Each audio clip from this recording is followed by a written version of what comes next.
అదరగొట్టే కారం రంగు రుచి ఆచి కారం పొడి. AP deputy CM Pavan Kalyan తెలంగాణపై చేసిన వ్యాఖ్యలు టీపీసీసీ అధ్యక్షుడు మహేష్ కుమార్ గౌడ్ ఖండించారు. తెలంగాణ ప్రజలను కించపరచడం ఎంతవరకు సమంజసం కాదని, తెలుగు రాష్ట్రాలు భౌగోళికంగా విడిపోయినా తెలుగు ప్రజలుగా కలిసే ఉన్నామని, కోనసీమ ప్రజలంటే మాకు చాలా ఇష్టం, ఇకపై ఇలాంటి వ్యాఖ్యలు చేయడం మానుకోవాలంటున్న మహేష్ కుమార్ గౌడ్తో మా ప్రతినిధి వంశీకృష్ణ ఫేస్ టు ఫేస్. మాట్లాడడానికి పీసీసీ అధ్యక్షుడు మహేష్ కుమార్ గౌడ్ గారు మనతో పాటు ఉన్నారు. ఎలా జరిగింది? డీసీసీ అధ్యక్షులకు ఎలాంటి దిశానిర్దేశం చేశారంట? డీసీసీ అధ్యక్షులకి నూతనంగా అధ్యక్షులు అయినారు. డీసీ అధ్యక్ష పదవి ఒక ప్రామాణికమైన పదవి. జిల్లాలో వారు పెద్దన్న పాత్ర పోషించాలి. ఇటు పార్టీ అటు ప్రభుత్వాన్ని సమన్వయపరుచుకుంటూ ప్రభుత్వం ఇచ్చిన అభివృద్ధి సంక్షేమం ప్రజలకు తీసుకెళ్లి వారు ప్రముఖ పాత్ర వహించాలి. ఆ దశగానే ముఖ్యమంత్రి గారు, మీనాక్షి గారు మేమంతా కూడా దిశ నిర్దేశించాం.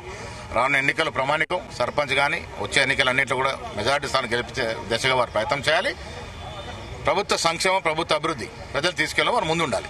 పవన్ కళ్యాణ్ వ్యాఖ్యలకు సంబంధించి పవన్ కళ్యాణ్ తప్పుగా మాట్లాడినారు. తెలంగాణ ప్రజలు మనోభావాలు దెబ్బతిన మాట్లాడారు కాబట్టి వారు వెనక్కి తీసుకోవాలి. ఒక స్థాయిలో ఉన్న వ్యక్తి ఆ రకంగా మాట్లాడడం సబబుగా లేదు. తెలంగాణ, ఆంధ్ర భౌగోళికంగా విడిపోయినా ఇప్పుడు కలిసే ఉన్నాం. తెలుగు వారంతా కలిసే ఉన్నాం. కలిసి సుఖ సంతోషంతో ఉండాలి. కోనసీమ పచ్చగా ఉండాలి. రేపు బీఆర్ఎస్ ఇల్ట్ మీద ఏదైతే నగరంలో క్లస్టర్స్ పరిశీలించడం పారిశ్రామిక అభివృద్ధి దశగా పోతున్నప్పుడు ప్రజల్లో మంచి పేరు వస్తుందని ఓర్చుకోలేక బీఆర్ఎస్ పార్టీ, బీజేపీ పార్టీ ఇలాంటి ప్రయత్నాలు చేస్తా ఉంది. ఇవన్నీ కూడా పట్టించుకోవాల్సిన అవసరం లేదు. ఇది మొత్తం మీద మనం చూస్తా ఉన్నాము.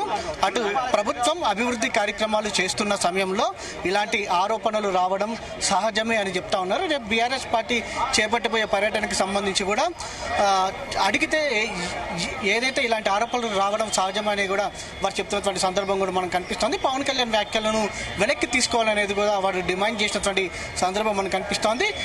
ఏదైతే ఫర్దర్గా పార్టీ బలోపేతానికి సంబంధించి కార్యవర్గంలో దిశానిర్దేశం చేసినట్టు కూడా మహేష్ కుమార్ గౌడ్ టీపీసీసీ అధ్యక్షుడు చెప్పడం జరిగింది. వీడియో జర్నలిస్ట్ క్రాంతితో వంశీకృష్ణ, హైదరాబాద్. అదరగొట్టే కారం రంగు రుచి ఆచి కారం పొడి.